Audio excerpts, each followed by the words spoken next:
Welcome to Blue Tinted Glasses, the home of Leicester City talk on YouTube.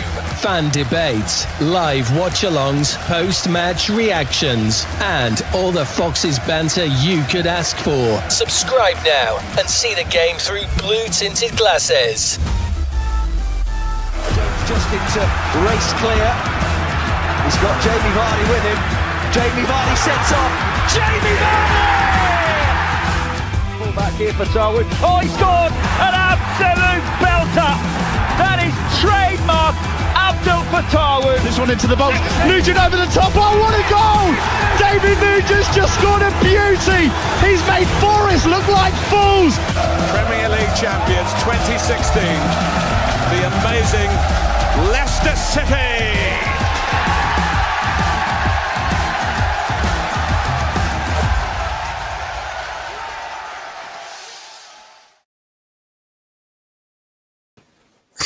It has finished 1-1 at the Hawthorns. West Brom 1, Leicester City 1. And can you smell that? That is a smell of a disgusting performance. Leicester have just dropped an absolute doozy in the toilet. Let's get into it. I am joined by the one and only Luke Locks, of course, the host of most, and a special appearance, new signing, or pre-signed, Ronaldo.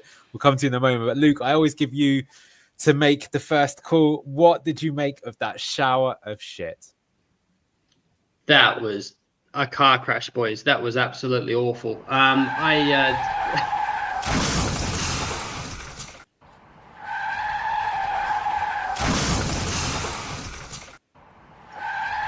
All right, calm down. Please, get me exciting. Mate, that was probably the worst performance, to be honest with you, of the season. As honking as the referee was, who I can't wait to slag off even further, I don't blame him for that loss. I definitely would blame him a lot for the momentum for both teams in that game. I think West Brom fans could even agree. We don't deserve that point, and serious questions need to be asked about a lot of things, and let's get right into it. Let's do it. Imran, welcome to the show. Here's how it's finished 1-1. I'll give you some of the stats. And in the end, you can see that West Brom had a lot of XG. We were well open at the end as we were pushing for it. We went a bit 90s football, dare I say, towards the end there with the old 3-5-2. Somehow we did get a goal. Did we deserve it? Give me your initial thoughts on that game. On the second half showing, we did not deserve it. Like, first half, we were okay. I thought we were unfortunate to go down because of that, wonderfully taken goal by West Brom. But second half, we were absolute dog shit.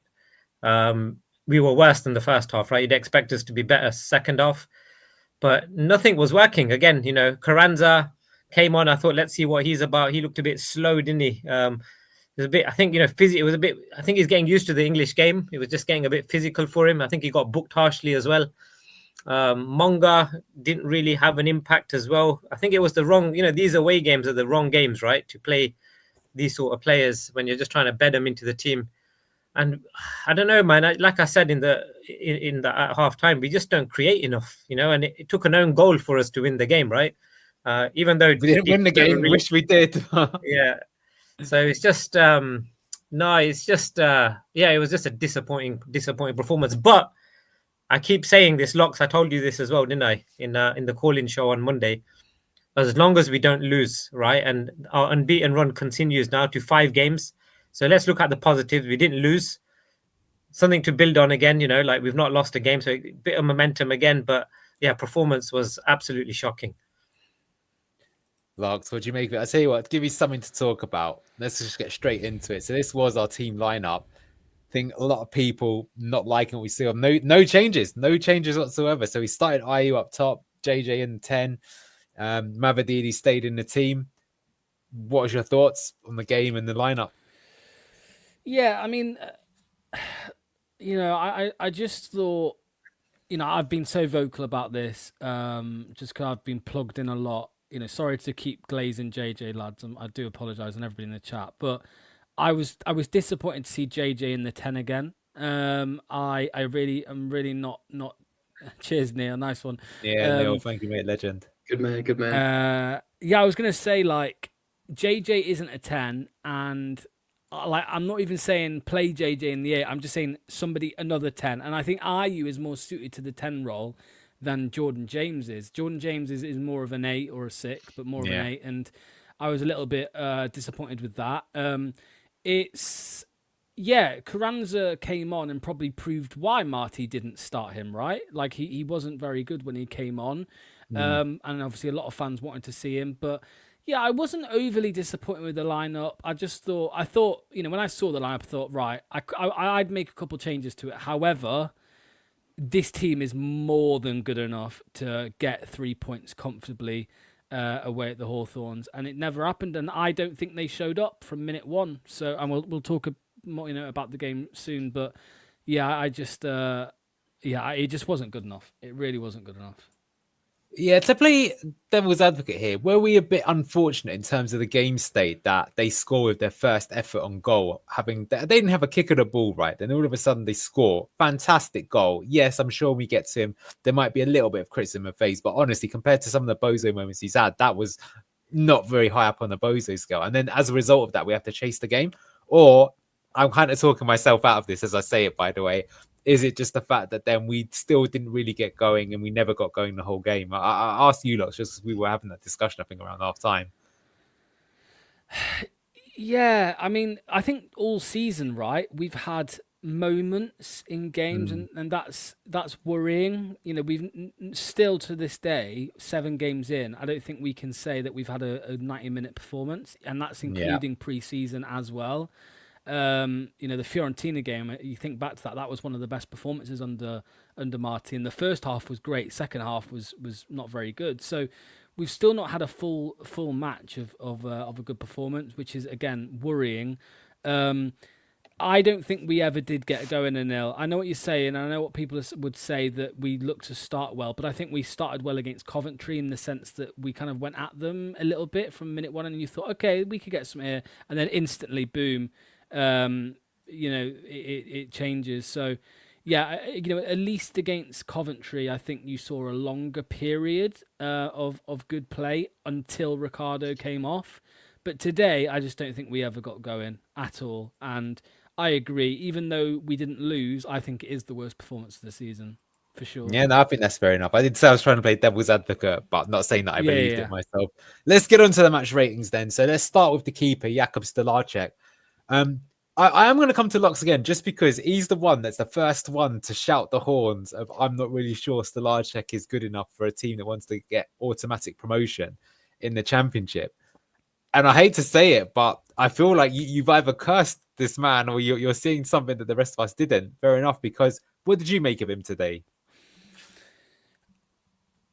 First of all, this is kind of irrelevant. First of all, there was an extreme amount of copium, even myself at one point, when Mads Hermansen left. There was extreme amounts of copium, people saying that he was better than Mads Hermansen, people saying that, he's good and he's good enough and all this. And I also thought he was good enough, but, I don't feel safe with him. I don't feel safe with Jakub between the sticks. There were 4 occasions today. Somebody's already put it in the chat. There were 4 occasions today, right, where he dropped the ball, where he could have just caught it. One of them was actually quite difficult, so fair enough. But the other 3, a goalkeeper at this level, even at League 1 or 2 level, they should be able to catch it. And he dropped it. Now, luckily, it didn't lead to a goal or anything, so it was fine. But on another day, it will. The moment he came out of his box holding the ball, again, there is no VAR, so it's irrelevant. But if there was VAR, it's a red. Yeah. And ignore VAR. This shows how fucking bad the ref was today. If the ref clocked it, it's a red card, right?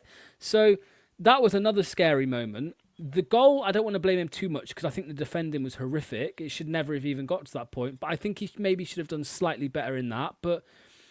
And the distribution, I didn't really notice it too much today, but the distribution's poor. So again, I'm not saying he's a bad keeper. I'm not saying he's not a championship keeper. I think he is a championship keeper, but I don't think he's a promotion level championship goalkeeper.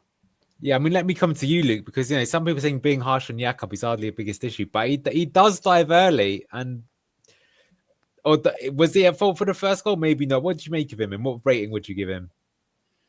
I I thought he looked good at the end of last season. I thought he started the first couple of games okay, to be honest with you. His ball distribution, I defended sometimes. I think it's not that bad. I just think he's been compared to Mads. But the last 4 games, his ball distribution has been poor, has been reminding me of Kasper Schmeichel, hospital passes, turning the ball over unnecessarily when we should be maintaining possession. And yes, his shot stopping has actually left like a lot to be desired. Sorry. So today, I think a fair rating for him would be 4. I'm not going to fully slate him. He made 1 or 2 saves. Granted, they were at him. He did clear a ball from a set piece and command his area, but then nearly ran out the box of it. I'm pretty sure it was that moment he did that. So 4.7, I think, is fair. I'm not going to slag him off too much. I just think he's having a bit of a confidence slump. I do think there's a player in there, and I'm fully at peace of him being a number 1. But at the moment, yeah, he's not been playing that great. What did you think, Imran? Anything to say on that? Yeah, I can see where Locks is coming from. That he doesn't look stable yet, but I think he just needs a bit of time, right? You got to remember this is his first full season as number 1. So I think to judge the guy now, yeah, he's having a few shaky moments, like most of the team is. I'd probably give him a 5 as well. Like 5 out of 10 for today. Again, slow distribution. He does dive a bit early. I think the first goal, it wasn't a rasping strike, was it, Anil? He didn't fly into the bottom corner. I don't know, I'll have to watch it back a few more times, but I don't think he could have saved it, but he could have maybe got a bit closer to it. But I think a 5's fair. 4.7 is about right. All right, let's move on to Leicester's very own Luke Thomas playing at left back. He got hauled later on for Victor Christensen. I'll let you have him, Imran, as you're the local boy at the moment. What did you make of Luke Thomas today? Yeah, again, he looked. First half he was okay. Second half he was struggling a little bit. He was getting beat, on the outside. But the thing with Thomas is he does track back, doesn't he? He does come back, and he gives it 100%. Didn't really make many mistakes, but not really impacting the game as well, right? He doesn't impact the game. So again, I'd probably give him a 5.5, 6 around there. Nothing special.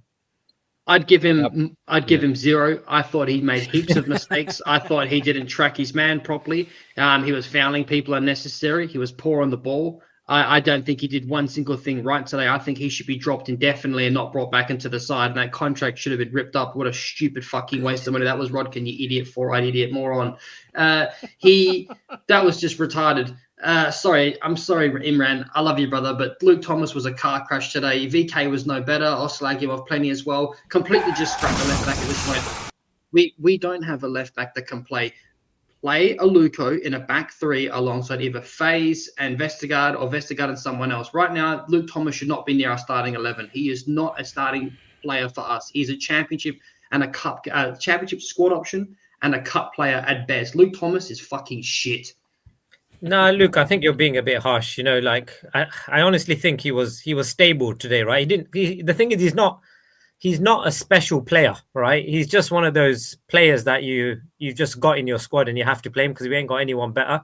I think, look, as the season goes on, he's now got a little bit of competition now with VK back, right? So it might up his game because he knows now that if he doesn't play well, VK is going to come in for him and VK will know if he doesn't play well. So that competition for places might help it. But I don't think we should go too harsh on him. But yeah, you're entitled to your opinion, mate. I love you too, bro. But I think 5's fair. 5's fair, I think. Chat is crazy. You're seeing it go from 1 to 7. It's like we're bipolar here. Locks, tell me what you're thinking about Luke Thomas.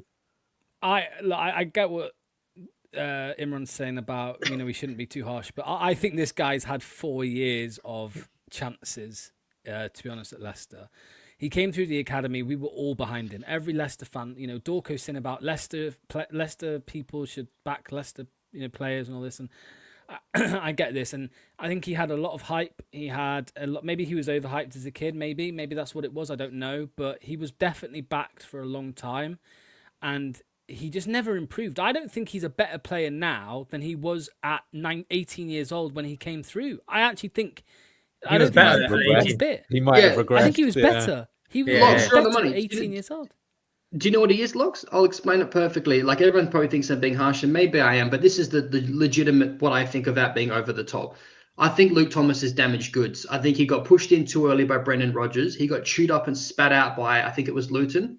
Or was it Sheffield he was at? One of the two. Sheffield, And then he United. went, Sheffield, sorry, you know what I mean. He went to Sheffield, they sent him back, and then in January he goes to Borough and they don't want him either. So he's been chewed up and spat out by 2 championship clubs. One was in the Premier League, granted. The second was in Championship. They didn't want him. And then he gets frosted into another relegation season of us. So he's been part of 2 relegation seasons and 2 clubs that didn't want him at a lower level, in my opinion. So I think that's a generous score for Luke Thomas. I think 4's fair. I don't agree with 0. Yeah, like Luke said. that's what I think. It's a night of no one played well. He didn't play well either, but it's not like he was absolute criminal. But I think, to be fair, you guys are saying it. It's not like he doesn't offer you anything either defensively, nor does he offer you anything going forward. So it does sort of feel like you've just got a steady Eddie, just a body there.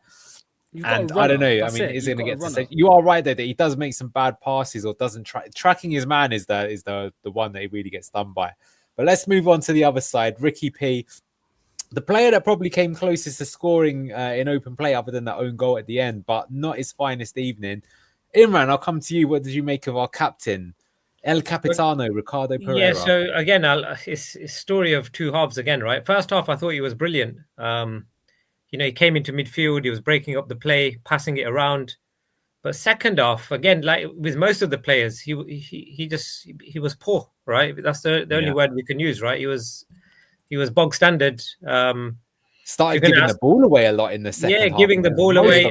Yeah. But don't you think with Ricardo as well, when he goes into midfield, right? When he gets overawed with like 2-3 players around him, he looks like too small. Like he looks like he's gonna get injured, right? Like someone's gonna clatter into him because he's trying to turn. I don't know. I'd probably say 5 for Ricardo again for overall performance. That's my judgment of him after watching that performance, especially second half. I was saying 6 first half, and then he went down to a 4 or a 5 second half. What about you, Luke? What did you make of his performance today? I love Ricky P. I glaze this guy a lot. I hate to say this. That was one of his worst performances I've ever seen him play in a Leicester City shirt ever. I nearly gave him a 4. I'm going to give him a 4.5 because he had his moments in the first half, but I agree. He was gassed second half. I've never seen him give the ball away so much in my life. 4.7 is fair. It's a shame, and I'm not going to slag him because I love Ricky P, and everyone's entitled to a bad game. But yeah, that was not a good performance today. Yeah, it's fair enough. Anything to say on that, Locks? No, I agree. Yeah, it was poor. Just like everybody else, I think it was one of the poorest performance from him I've seen in a long time, to be honest, which is unfortunate. Yeah, that's all there is to say. I think 4 points. I think 4.5 to 5. Yeah, that's fair. How about your main man, Locks, Yannick Vestergaard? I think he was not that bad comparatively compared to other people in the team. Yeah, man, I like him, but yeah, they weren't. Yeah, there's not really. I mean, he wasn't to blame for the goal, right? It was the other 2. It was Fass and Thomas, I think, really, and Jakob. Those 3 actually to blame if you were to blame anybody for it. Jakob, Yannick, I think was just average. A lot of his diags that he normally pulls off are pretty good, right? But today they weren't. Yeah, that's better. Thank you. Yeah, a lot of the diags that normally come off, they didn't come off tonight. So you've got to mark him down for that because that normally marks him up, in my opinion. I would probably give Yannick again, somewhat similar to Ricky, like a 4.5, 5. I'll give him a 5, I think, today, Yannick. I'll give him a 5. There you go. Imran or Luke, got anything to say about Yannick other than looking like Merchant? I just want to come back on Lox's point where he said, like the 3, he thought the goalkeeper and Fass were probably more culpable for the goal. But I actually thought Vestergaard was a little bit culpable, Lox, because he went for the ball, but he's not quick enough. Yeah, he stepped up, right? When you step up like that, you've got to win the ball. And that guy, I don't know, the West Brom player just, did that little flick. He could have intercepted it, right? And it wouldn't have gone anywhere. Anyway, I think that's a fair point, Imran, because otherwise then it would have been maybe 3-on-1, 3 defenders back there rather than 2. But 2 defenders versus 1, you still have to you have to deal with that. And you have to deal with it. But Yannick went forward, right? And he's not going to come back, right? Should have been the other way around. Fass should have gone for it, and Yannick should have stayed back. Or anyway, I agree with you, Locks. Nothing again special. I'd give him a 5 as well. Yeah, he was just average, wasn't he? Yeah. But look, the first half, I was quite amazed with his distribution. He was playing through the lines with his passing, right? Yeah. Those balls were going through to Winks and they were turning. And I said, if we give the ball away in those positions, we could have been culpable for the break. But those balls were actually going through. But second half, yeah, bog standard 5 for me. So 4.8 is about right. I don't know, Luke, if you want to add anything to that. No, you guys hit the nail on the head. I would have given him 5.5. I thought he was good on the ball in the first half, but then he started, like many other players, dishing it and giving it away in the second half. Wout Faes, I'll take this. Yeah. I think he needs to lose his. I actually defended him. I've been saying he's been really good when he's come off the bench. He reminded me of Wout Faes, who he really is. He definitely had at least 2 or 3 bozo moments in this. He had one where he took the ball and progressed it up the pitch, which I kind of like when he does if we don't get pantsed afterwards. But for me, Wout Faes gets a 5 today, 4.5. He didn't really do too much. He had his bozo moments. That was an awful dive challenge for the goal. 3.8. You got anything to say, Lox? Sorry, I was doing before you showed the rating. I was Yeah, doing that. yeah. That's what. Yeah, I think you take that goal out of it. I would say similar to Vestergaard, like a 5. Yeah. But you mark him down for that. I think 4 or just under 4 is fair. Imran, anything to say on Wout Faes? No, look, I'm in the I don't know. I'm going to probably get a lot of stick for this, but I like Wout Faes from all our defenders at the moment, right? Like I think he's the only one that has got a bit of pace, can tackle, can press. That's the only reason why I like him. But again, today weren't good enough. He's come back into the team ahead of Okoli, which I think is the right decision. But today he's just had an off day. Again, I'd probably give him a 4.5, 5. So 3.8. Controversially, I think these ratings are fair enough, but I don't really think that this game is down on Wout Faes or Yannick Vestergaard. That's why we haven't got anything. No. I think it was a very good goal that they scored. Yeah, you could marginally do better, but it's that is a really good goal. And after that, I thought they were okay. Just they're not wings. All right, let's come on to. Well, I have to come to Luke always of Harry Winks. What do you think? I mean, I actually think he probably was maybe our best player. Now, that's not saying much at all. But what did you make of Harry Winks? He was our best player with a 6.5, not a usual 8 like he normally is. He had a half decent shot on goal. I think it was off his left as well. He was good on the ball. Didn't get on the ball as much as I would have liked, unfortunately. Didn't do anything wrong, in my opinion, but he didn't do anything fantastic either. There was no real standout players for us. We can all agree tonight. But for me, if you had to say who was the most reliable person on the pitch today, it's Harry Winks, regardless of what score you give him. Anything you guys want to add that, Lox or Imran? No, I think he's hit the nail on the head. I would agree. Yeah. I agree. I agree. Yeah, I'd give him a 6 as well, but yeah. Dorco says he did nothing, which you could arguably say, but I think he was the one person who was trying to connect the dots and make things happen. He was ticking the ball over, right? Yeah. He was ticking it over. So yeah, he was okay, you see. But I mean, for example, that like half decently shot he had with his left foot that went over just kind of summed him up, right? Just not happening. And I think the problem is what you're seeing is that like at the moment, there's only it feels like he's the creativity in the team. So if Winks ain't on it, nothing happens. That we're going to probably come to. So let's come to Booba. Man, he's getting absolutely crucified here in chat. I'll give him to you, Imran. What did you make of Booba tomorrow? I think the big talking point as well, which Lox is going to bring off, is JJ coming off, and you think you'd have wanted him to come off for Booba as opposed to Ayew, who we'll get to in a moment. What did you make of him overall today, Imran? So again with Booba, right? He has 10 minutes of terrible play, and then he'll play well for 5 minutes, right? Like he'll pick the ball up, he'll turn, he'll run at defenders, run at his midfielders. And then I think, why don't you keep doing that? Then he slows the game down, right? So the goalkeeper will give it to a defender like Fast will give it to Booba. You want him to turn and like break the lines, right? Like turn and just drive at some of the players. But what does he do? He passes it backwards, slows the game down. And then obviously when he's under pressure and he's getting the ball under these pressurized situations, he's not dealing with it properly. And then he gives the ball away, plays negative passes. So for me, again, first half he was okay, but second half, again, I'd probably give him a 4, 4 out of 10. Because do you know the weird thing with Booba is he's one of those players where in the same game, his rating can go yeah, massively. fluctuate. You're right, man. Sometimes in a 10-minute spell, you think, bloody hell, he looks wicked. Yeah. And then in the next 10 minutes, you can get him off as Daniel, soon as possible. can you answer these questions? You know when we signed him, right, from with that French team, right? Lille, he came with a repertoire of attacking and scoring goals from midfield, right? He's not scored a goal for us. No, he didn't. But he was creating. I remember when I saw his highlights. He was ball progression was his stat. That he Yeah. got the ball and he drove up the pitch with it, but he wasn't someone to finish. I think he did still show that a few times. No, but he scored a few. I'll have to check his stats. But what I saw of his highlights, he was driving forward, setting up the play, and goals were being created. But I just don't see that from him at Leicester. He's just, I don't know what it is. Yeah, I'll come to Luke first because I think JJ's coming up next, and that's going to be Lox's one to take as always. Yeah. That's his man. He gets the rate. So, what did you make of Booba, Luke?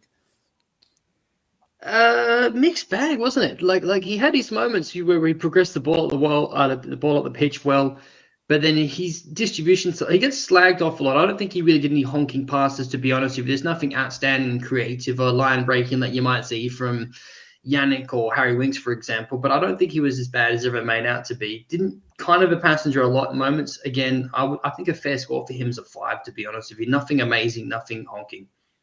I mean, he got 5.4. That's pretty good by our standards in chat today. Do you know the thing I always say with that? I think he was okay. Average is probably fair, but I do think it's something you have to look at the team. That, like, does having him in the team stifle our creativity? Because you are right, man. He is able to deal with the ball under pressure a little bit and drive it up the field, but he never plays that killer pass. Like say Winks or Ricardo. That's the thing that you'll give to them. Is they could find that killer moment to make something happen.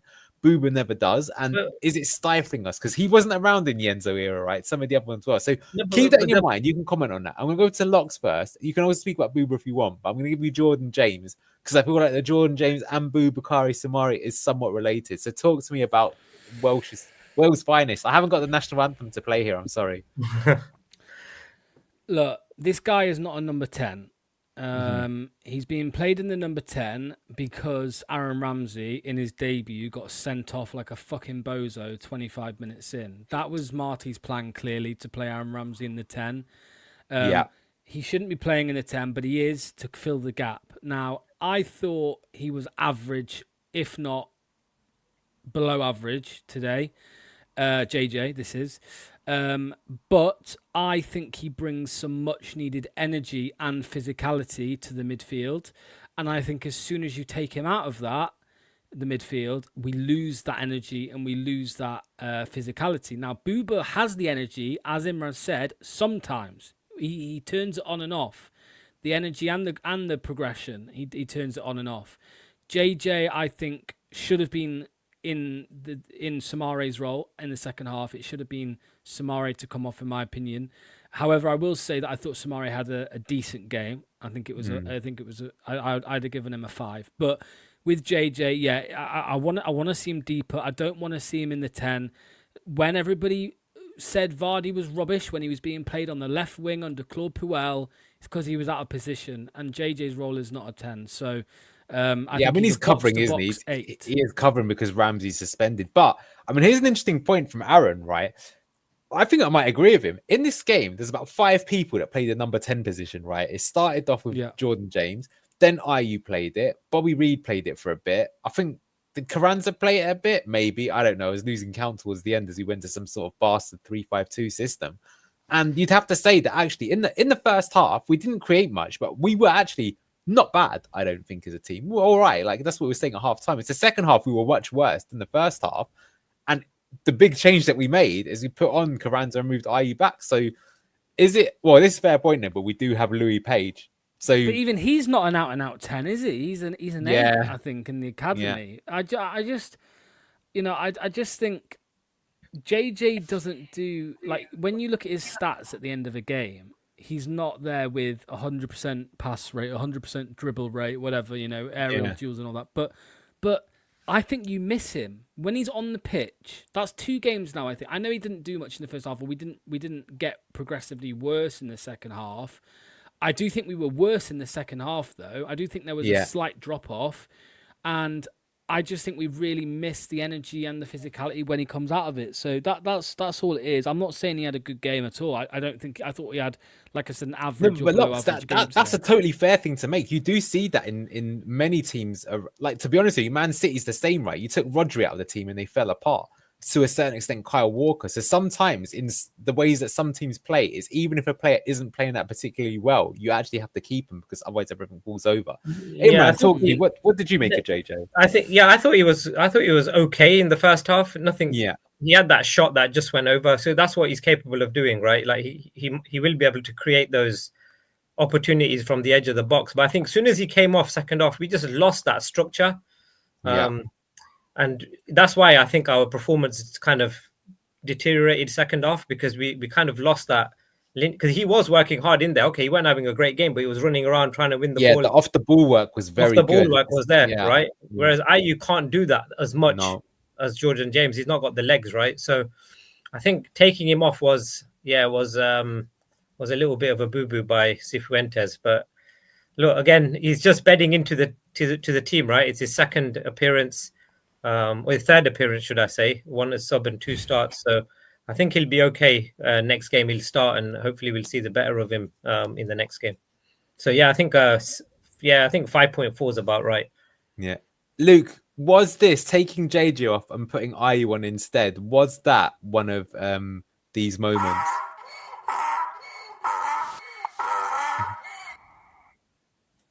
The reason I've just figured it out, I've been on a massive tangent while you guys are talking. I'm sorry. I've just figured out why I think he looks like Play-Doh. Everyone go and Google Wallace and Gromit. He looks like Wallace from Wallace and Gromit without the shit. I'm just sick of seeing Ayew just like I'm actually kind of glad he finally got subbed today, because it's like he's invincible under Marty. It's like, oh, well, we're going to take a striker off, or we're going to take a 10 off and just drop him back. It's like he's invincible. I just don't think he's a 10. I think again, I don't want to go on like a broken record. I think we need to go back to playing a back three, fuck off EK and Thomas, get a Luke, have 2 8s, and then we can get the best out of him on the pitch, in my opinion. Exactly. There you go. There he is. Thank you. I really just did that to the legend. There you go. He wasn't that great today. I think 5.4 is very fair. It was kind of anonymous in that game, to be honest with you. Yeah, well, okay, let's move on from him then. Let's go on to So I mean, look, Aaron said at the start of the show, he says, I hate to say I was right, but lads, I was right. He was asking for Ayew not to start, Mavididi not to start. Mavididi huffed and puffed again, but he knew as soon as it was 60 minutes, he looked, and the thing is he could. There you go. 7 games, no goals, no assists. Some people saying it's time for him to be sold. Who wants to take Steffi here?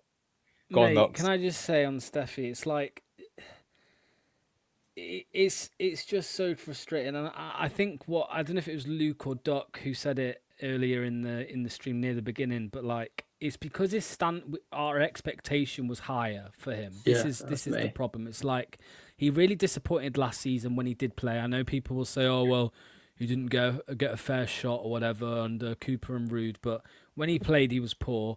Our expectations were high for him because 2 years ago he was one of the best wingers in the league.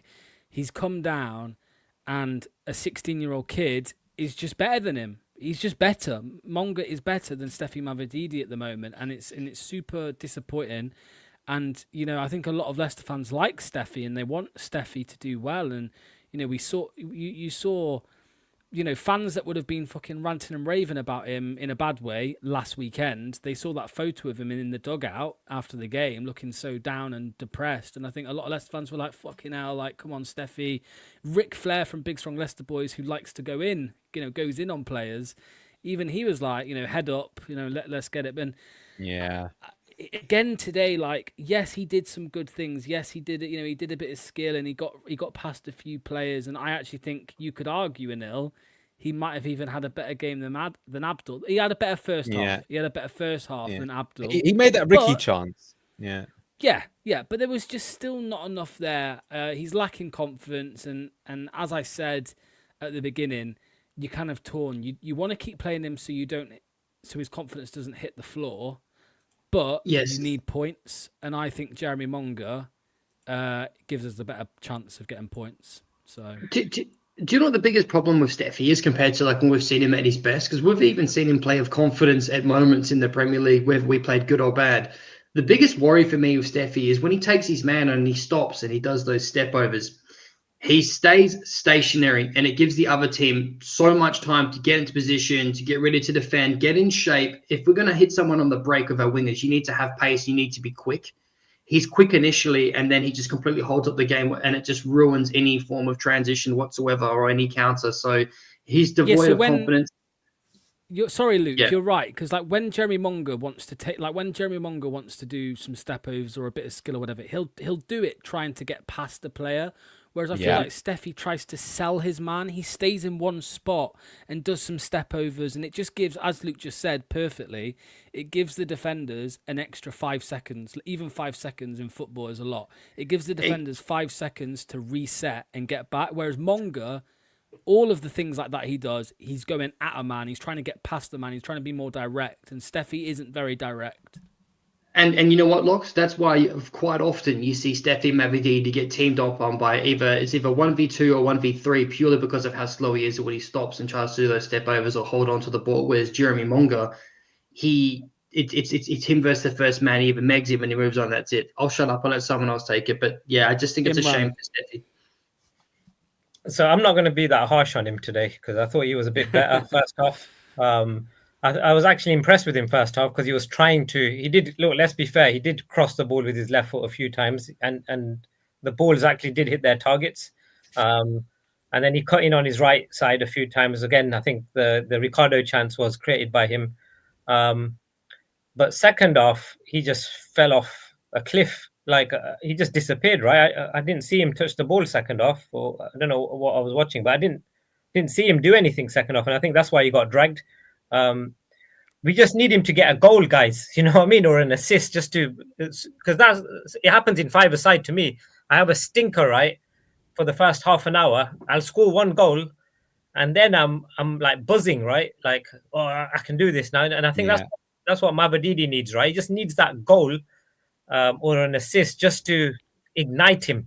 But he's a professional footballer. He shouldn't need that, right? I don't know what it is with him, but yeah, I think 4.3 is about right. Well, no, actually, I don't think 4. I think first half he was good. I think it was a 6 first half, and then second half he dropped off to a 4. The thing I will say, Imran, though, you just see it so much of him is that he turns back so much when before he did take on this man a few times, but I remember Fatawu got it in the first half and he just drove past 2 men immediately, got to the byline and put a cross in. I think Monga did something similar within seconds of coming on. You can just see it on his face, Mavadi. Like I was jokingly saying, I've never seen him pass the ball to the attacking 8, which was Jordan James in this game, or to 10 in my life, but he's doing it because he's shy of confidence. But as you say, the problem is then when you take on your man and you don't beat him, like it did go out of play once, then you don't want to do it again. It's one of those things that if you win the first battle and you think you've got the beating, so that we all feel sorry for him. But I mean, people were saying for it, you know, like Marty stuck by with him. But if you're the manager in a very tough place, what can you do? If you're not performing,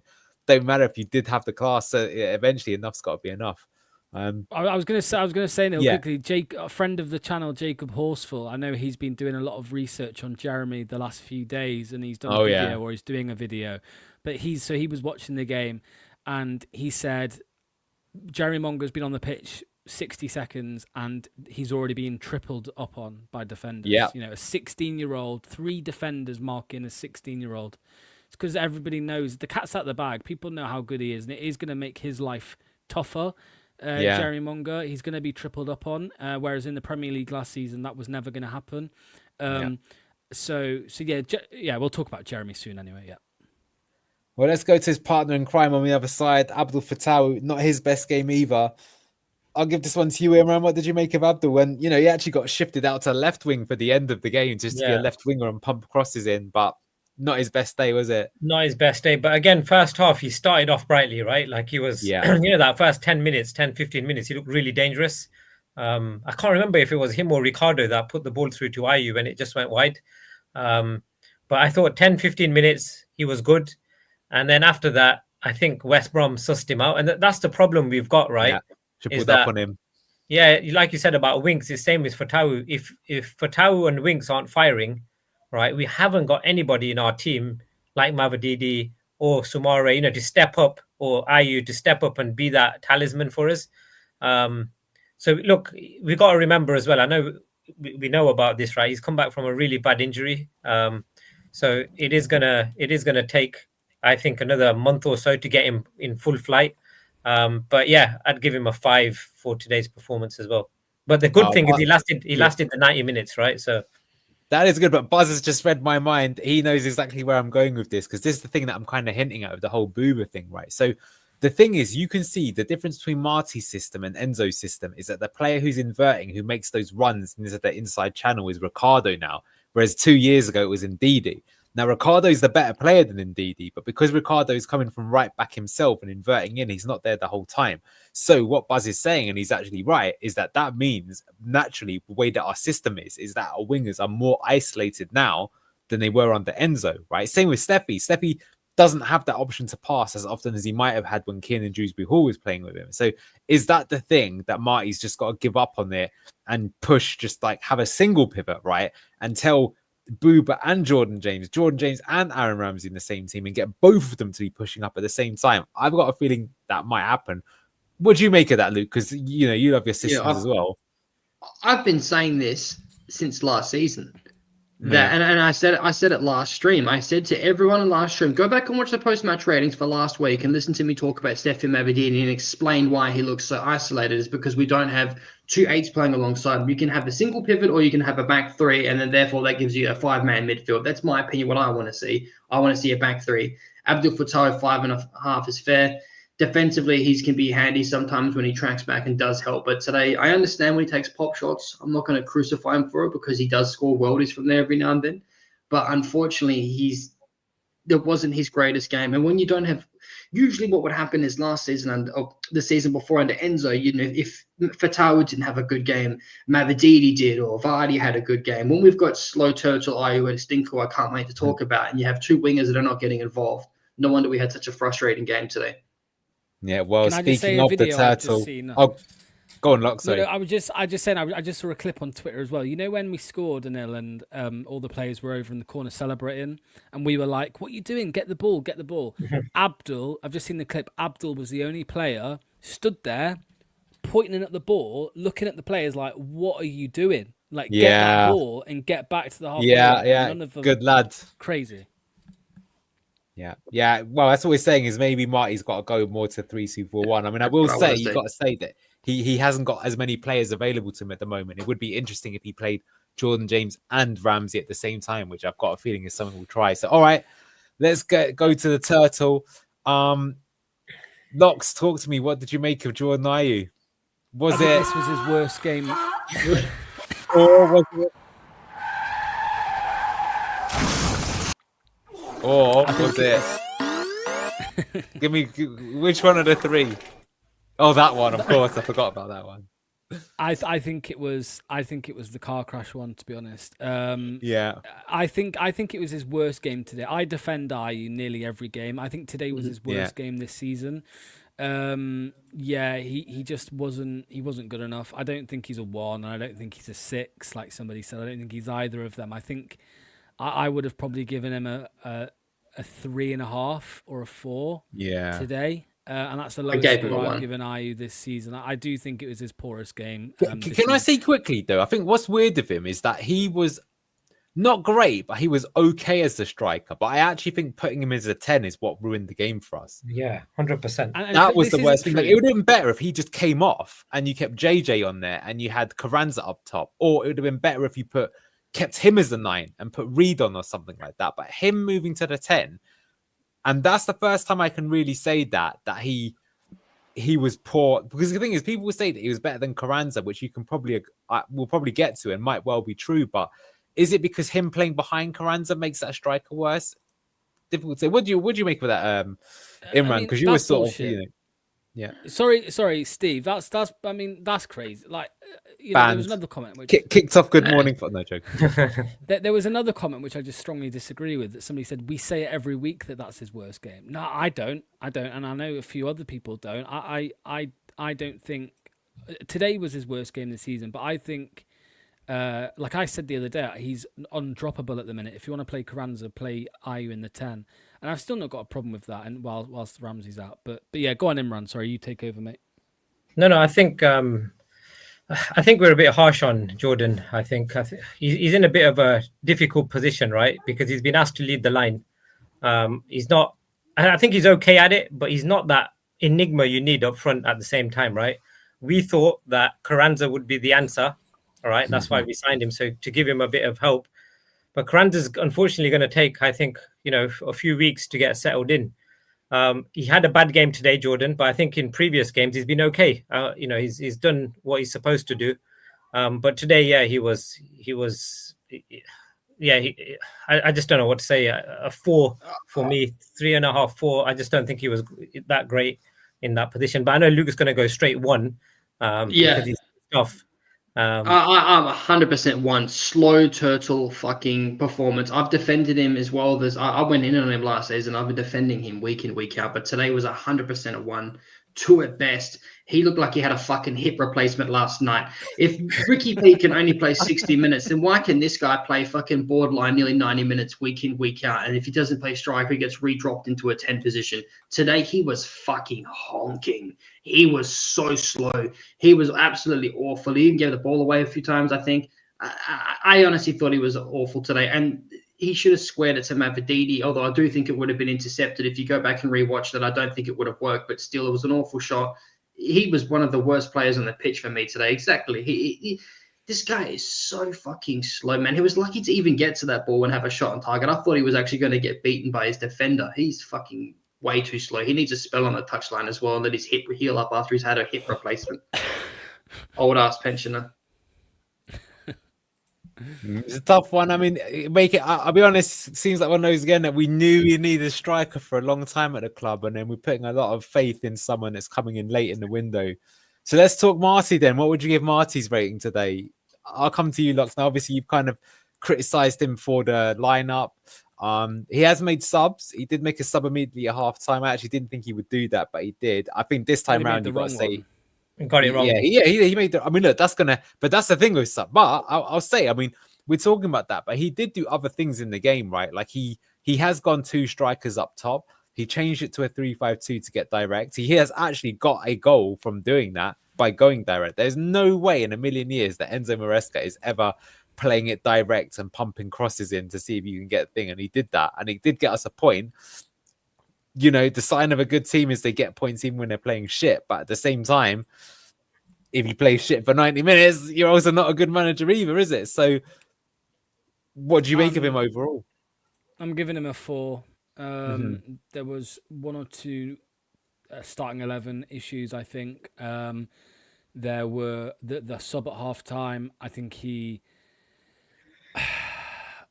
the sub at half time, I think he was right to bring on Julian Carranza, even though he didn't really bring anything right. I think that was the right call to bring on. I'm sorry to glaze him. I don't think bringing JJ off was the right call. I think a 4. That's really all I can give him. You're right. I think it would maybe be a 3 if he didn't kind of switch it up. If we lost, I'd probably be here giving him a 3. But we did switch it up towards the end, and we went 2 up top, and we started pumping balls in. So that's why I'm going to give him a 4. But I think he got the starting 11 wrong, and I think 1 or 2 of the subs were wrong as well. So yeah. Luke, what did you make of him? I got to agree with Locks. I give him a 3 though. I thought he made the wrong subs at the wrong times, actually. I've actually think he's been really good at his subs. I defended him before the game as well with starting with Steffi Mavididi. But unfortunately now it's in the same bracket as I mentioned earlier with Skip and Winks replacing him. There's no more excuses anymore. I do think Steffi had a better performance, but I think you've got to start Monga now next time. There's no excuse. And Luke Thomas as well, I don't want to see him start ever again. I don't know. I just disagree with some of the positions he put people in. I know we got that shithouse fucking goal at the end, but yeah, Marty, I'm a little also skeptical as well of our build-up as well when we go out wide. Last week we saw a lot of line break. We saw a few moments in this game, don't get me wrong, particularly Ricky P being on the end of it. We saw a few line breaking passes from deep from Yannick Vestergaard through the middle, more in that 10 position, and we look more threatening when we build from there. But when we go out wide and then cross it consistently over to the box, it's just not working, in my opinion. We nearly got in the end of a few, but look, today I was a bit disappointed at Marty Cifuentes. I want to see what he does next game, though. Imran, what do you make of Marty? I think we're being a little bit harsh again on him. Look, I'm just being realistic, right? It was early on in the season. I think it's a 5. I think he can't score for us, right? He's trying his best. He's trying to get to know the players. I think, like you said, Anil, I think you hit the nail on the head. At least he's trying things. He made the early sub, right, at halftime, which maybe other managers wouldn't have done. He did go 2 up front. He did pump the ball long in the end, right, which I want to see, right? And we got the goal out of that, right, by pushing forward. So, look, let's give him a bit more time. Yeah, he's made a few blunders today, but I'd give him a 5 for today's performance. Yeah, see, I agree with Buzz. Buzz is on my wavelength today. I mean, the issue is we've seen it all season is that we do not have creativity in this team, right? It's just a fact. You look at it like that's the issue is that you're watching the game and you're thinking we're not going to get a goal. The team's happy to get one. They're not pushing for the second. At the same time, I mean, Aaron, I think I see where you're coming from, but I think you're being harsh because at the same time, it's like, well, what do you do with the squad that he's been given as well, right? Because to be fair to him, right, we can get to it now with the subs. People wanted Carranza, he puts him on. People want these players on, he puts him on. Like our squad, like I hate to say, is this just last season all over again, Imran, where you told us first game of the season, you go, and they'll just that squad is not good enough. It doesn't matter if Poop is in charge. It doesn't matter if Pep is in charge. But it's also brainwashed, right? The players, look, you got to remember, we've had 5 years of managers that play slow football, right? Build up football. Right now, to change that, it's difficult, right? Like I think that's why Sumare and Thomas and Fass, etc., Vestergaard, they play very slowly, including the goalkeeper, and it's going to take time to, unlearn that behavior. And that's why we needed fresh faces in the squad. And I think we've got Aaron Ramsey. I'm excited about Aaron Ramsey. I know he got sent off stupidly against Oxford, but when he's back, he's one of those players that can attack. And play a bit more faster. But look, 5, I think is about right. Let's look, guys, we didn't lose, right? But do you know how the game against Oxford was like a draw that felt like a win? This was a draw that felt like a loss. This was a stinker. I'll move on from Luke. Come on, because you're gonna go soon, so I've got to let you go wild on the ref. Oh my god, that wasn't the referee. That wasn't him. That one. No, I know it's not. We've got a generic ref picture. I'll find that guy. That referee looked like he'd gone to the gym, man. He was doing a locks there. But anyway, carry on. He's on the roids, mate. This ref was absolutely the worst scumbag piece of shit fucking referee I've ever seen in my whole life. This was embarrassing. This needs to be reviewed diligently. I cannot believe this guy even got paid to do that. I can't believe he even got into that position in the first place. Horrible physique, by the way. Looked like he did curls and bench press his whole life and nothing else. Neglected every other part of his body. Looked like a square fucking fridge. Absolutely honking. He got hit by the ball, I think, 2 or 3 times. He gave the most questionable yellow cards I've ever seen. Carranza gets his fucking foot blasted out from underneath him and somehow gets booked for it. What the fuck do you mean, cunt? What does that even mean? You absolute maniac. Everything he did, and that was so fucked up, and he ruined the whole flow of the game. Like, if there's any West Brom fans that are tuning in to see some salt, or they probably were not tuning in because it's not a win for them, but I would imagine that a lot of West Brom fans would have got annoyed by this guy ruining the tempo of the game as well. But this guy is an absolute disaster. He should never ref again. He should be fucking clicked and fucking king hit the side of the jaw for some of the bullshit decisions he made. And everyone that wants to come in the comments after and say that's very reactionary, I don't wish violence on people, don't take them too seriously. I'm just fucking heated after that game, and I'm joking, for God's sake. But yeah, seriously though, I would like to still slap him. Do you know what? I think this is one of the times I think even West Brom would be saying the same thing. Absolutely ruined the game as well. Locks, what did you make of the ref? The Monga one we now know was probably a dive. The Carranza one was the worst decision. Scandalous. He'd already passed the ball. The ball had already gone out wide to another Leicester player. Like, I think it was a successful pass. I think it went out to Mavadidi or Fatai, one of the two, right? The pass was made, and then he booked him for diving and gave a foul. It makes no sense. Why would he dive after a successful pass? It's crazy. A few of the decisions, not just against Leicester, also against West Brom, they were a bit weird.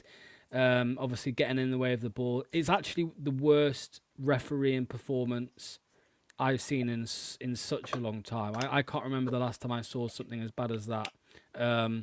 Absolutely terrible. He looks like he's been on steroids, as everybody's saying. He has to be a Coventry fan. It's the only, or Leeds, one of the two. It's the only explanation.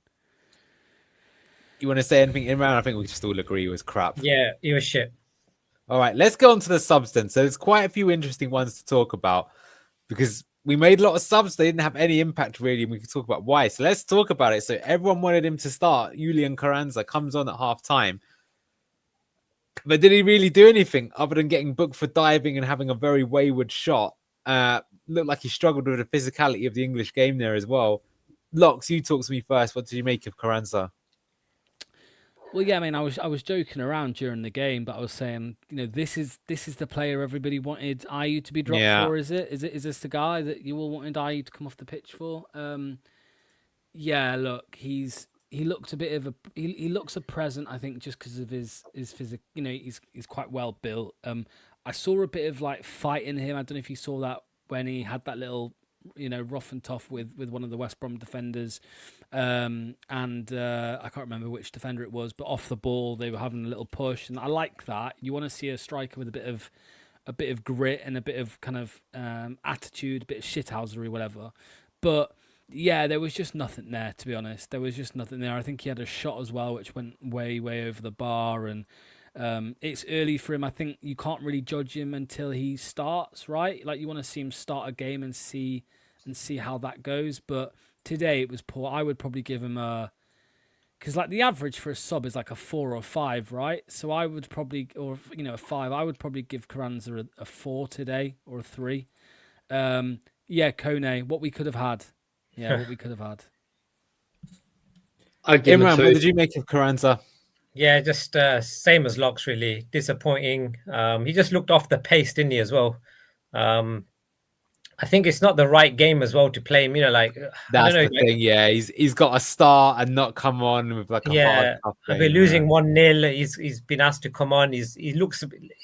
I thought he was quite quick, but he didn't look that quick, did he today? He just looks. He fell over a few times, and he was in the box. He tried to turn and slipped. Yeah, I think it's just, look, we can't be harsh on him. It was a poor performance. I'll probably give him a 3 for today. But yeah, hopefully as he beds into the team, we'll see better performances from him, hopefully. But not a great you can't write someone off on him, but it was poor. But I mean, when everyone else is playing poor as well, it's not like one of those games where he's getting chance after chance and he's missing them. He's just basically thankless job. But I will say he's one of those players that he's got to learn the English game fast. Anything you want to add to the handsome bastard there, Luke, with Carranza? I think Buzz put a great comment. Yeah, bad first touch, bad shot and dived, bad fundamentals. Yeah, I think he's just another... He didn't dive. He definitely dived. No, he did. He dived. I think he dived. The one he got booked for? The one he got booked for? The one where he was inside the penalty area, he dived. Oh, he's gone. What was that? Yeah, the penalty. No, the penalty. No, you're right, Luke. I thought you were on about the one he got booked for. Sorry. No. Yeah. Sorry about that, guys. I just removed the bozo. Looks has sacked himself. It wasn't me. No, but seriously though, I think that I do want to see him get a start. I do think he was a 2. I do think he was honking today. I think that he possibly showed his MLS quality. But again, let's see him start. Let's see an actual 10 behind him before the slate in 2 months. He did look slow, I have to admit. But again, I'm still willing to give it early days. I think he should get given a start at some point, and then let's judge him and see how he does.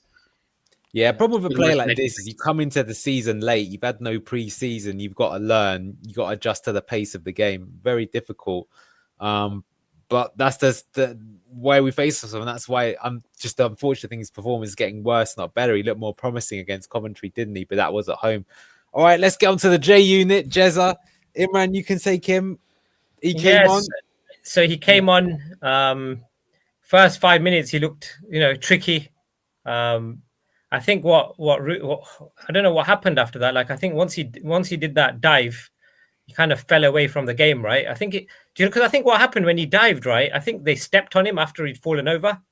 I think he got stepped on, right? Did you not see that? Okay. Replay?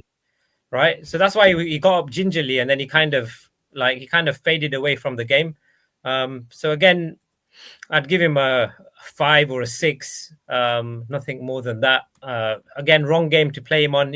Like I said, coming in on a Friday night, 1-0 down to West Brom. It's still a derby game. Yeah, 5 or 6, and a lot more to come from Mongo. We all know that. You just wanted to go down Vicky Park with his mates and a few beers, but no, he had to go and play football at the Hawthorns instead. Anything to say about Jerry Munger? Mox, should he be starting now after what we saw? It wasn't the best performance, but I think he did do some stuff. I mean, look, people will say it's crazy, but he should have been starting as soon up from pre-season. He was our best player in pre-season. I'll stand by that. So, yeah, I think we might get another sub appearance in the next game as well. I think Mavididi was, he didn't play the full 90 or anything, so he might start the next one. It might be a similar situation to tonight, but the dive, and it was a dive, his one. That's the second yellow card this season for Jeremy Munger for diving, which is that better, Anil? Is that better? Yeah, he's better. Yeah. That was his second yellow card this season for diving, so that's not good. But I would give him I was gonna give him a 4.5, but yeah, 5's fair. Yeah.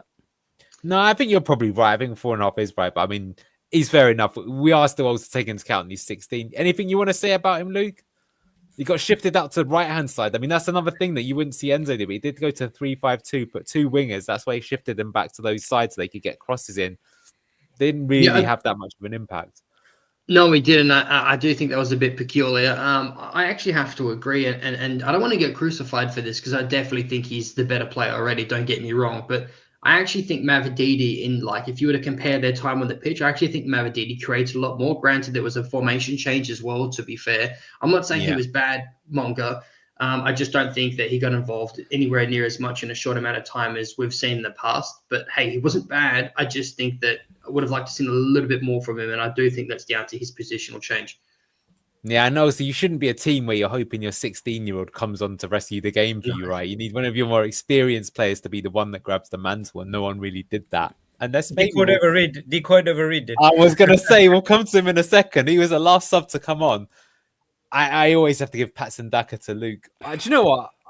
You'll probably give him a bad rating, but I just didn't even notice him in the game. I didn't even notice this guy was playing. He celebrated.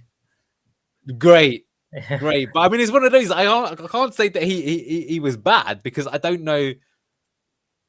Did he even play like 1 or 2 passes? Yeah. There was one moment where he was in a 10 position where I think he laid off a pass. It was either to Fatawu or Monga. I can't remember, sorry, but I do remember he was in a position where he received the ball once and he laid it off at the right time. Yeah. How many touches do you think he had in the game? I genuinely think it was 2 or 3 touches. He wasn't on long, and I've got nothing really over the top negative to say about him. He hasn't done anything stinker, but he hasn't done really anything great either. Wasn't on the pitch long. I can't be too over the top with my swagger to people off. 3 touches, okay. I do think it's there you go. That's the score that he got. So I think they were guessing his touches. I don't think it's point worth talking about him. It wasn't there.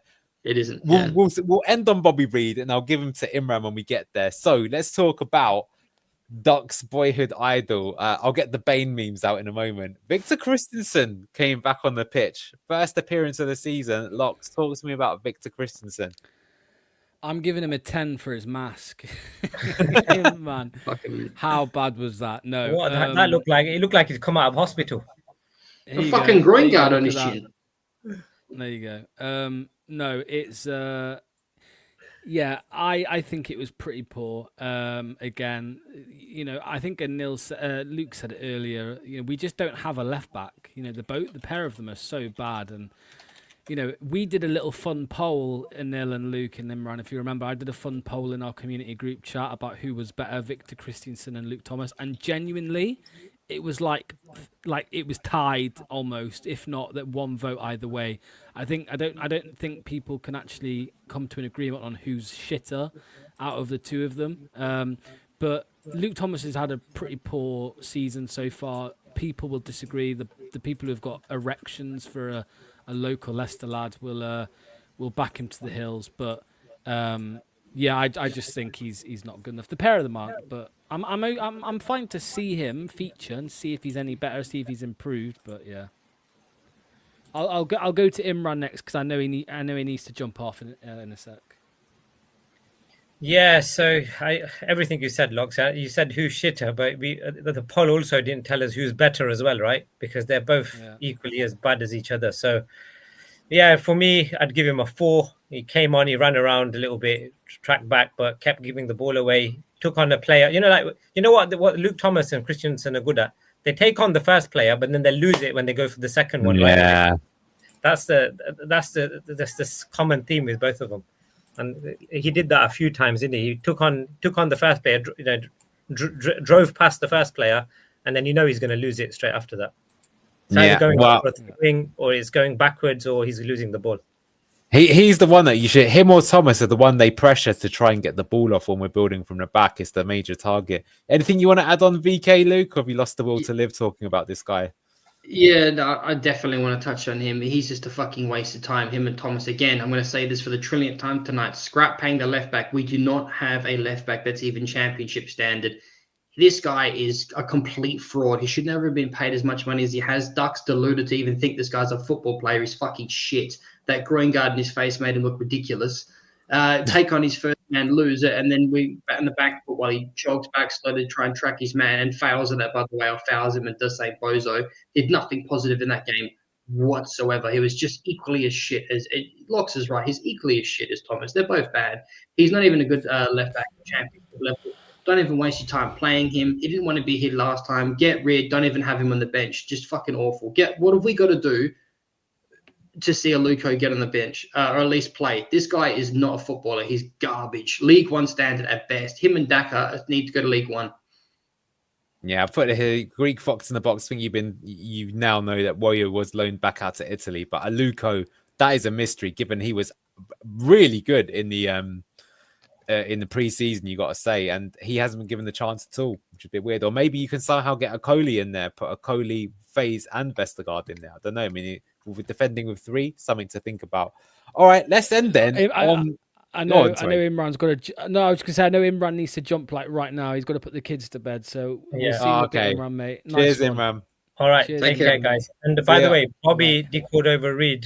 I'll give him a 6 just for that volley he did. I know it was going wide, but 6 from me.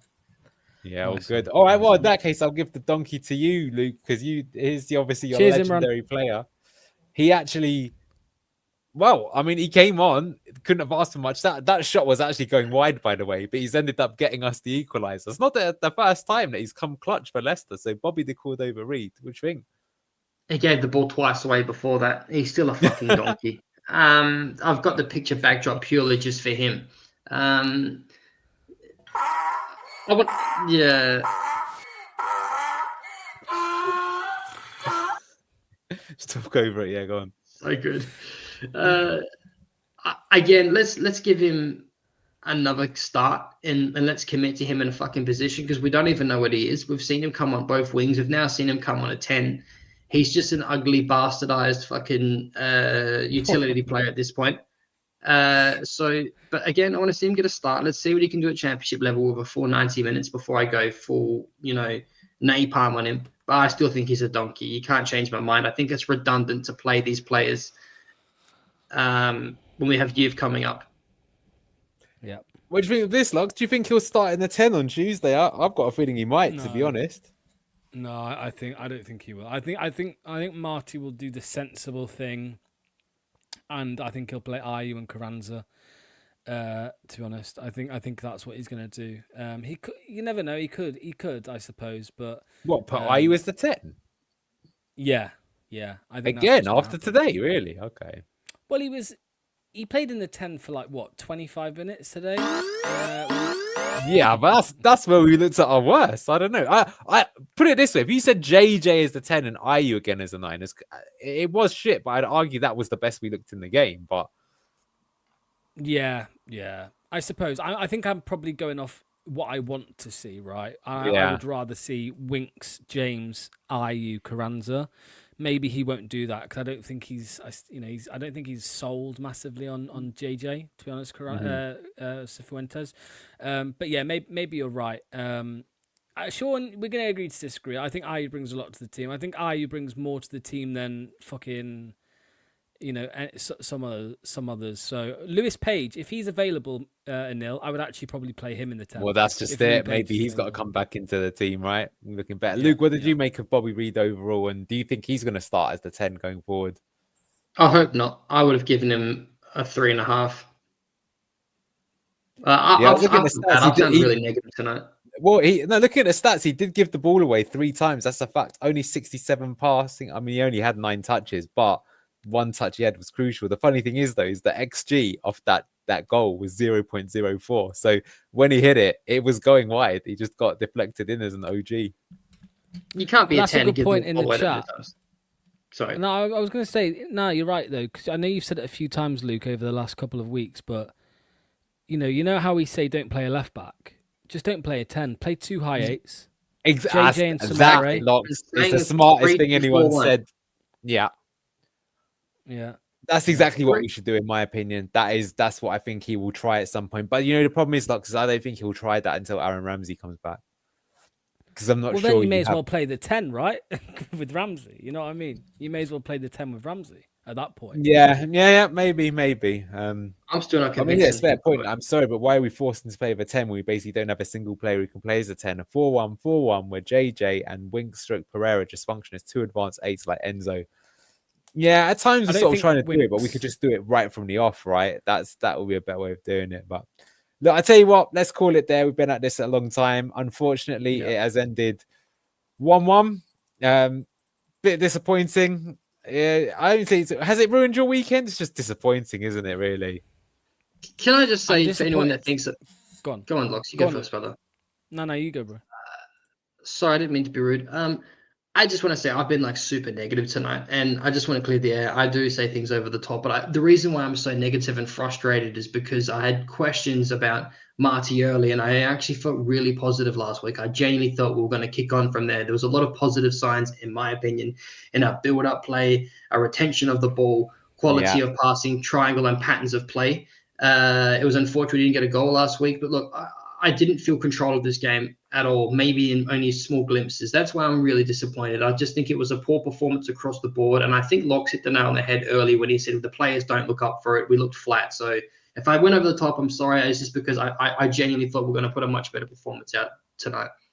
Mate, that's what this show's all about. I think we can all agree with that. Today felt like a step backwards after what was a very positive performance last time around. But Locks, I'll end with you. Final thoughts? I'm disappointed because it was the last game before I went on holiday. I'm not here for the next 2 watch-alongs, so I was hoping to end with 3 points, but that's not the case. Maybe, I mean, look, if we win the next 2 games and I'm not around, then what does that say, eh? Stay in Turkey. Yeah, but no, it's disappointing. We've got Wrexham next, so I think it will be a tough game. I know they've not had the best of starts, but I do think it'll be a tough game. It'll be a physical game, and I don't fancy us in physical games, lads, to be honest. That is a scary thing, Locks, isn't it? Is that do you know what? Thank God we did get that equaliser, because I'll say one thing is that the last couple of games, at least the team has been fighting. And I think the worst thing is as soon as you see a team not fighting, you're absolutely dead. So at least getting that goal will give them some hope, because I think the worst thing is if they turn against the manager and they think it's not happening, we've got no chance whatsoever. But at the moment, difficult to say where this season is going. I couldn't really tell you right now, because again, don't know about the points deduction if we get, but Autos does not look on, I'll tell you that much. And yeah, long ball Wrexham will be very interesting. Luke and Locks are going to talk to you about that a little bit later in the week. All right, guys, thank you so much. Can I just quickly say, sorry, last thing, Anil, very quickly. Marty's comments after the game, he just said, we need to make sure that we are better than chasing a draw. This thing about Foxes never quit is there. So that's a good statement to make, at least. He's going to be frustrated that in many games this season already, we've had to chase a goal. Yeah. Right? He wants to be in a position where we're seeing out a game like we were. Yeah, dominate the game. Charlton. Yeah, be 2 up and let the other team come on to us. We haven't really got into that position all season long, unfortunately. All right. Thank you for tuning in to Blue Tinted Glasses, and we'll see you next time. Bye-bye. Massive thank you to today's sponsor, Match Bingo. Over 200 grand has been paid out to players so far by taking sports betting, football and bingo and combining them into one amazing app. Make sure to get your bingo card for any Leicester City game in the upcoming season, click that link in the description or via the QR code on screen.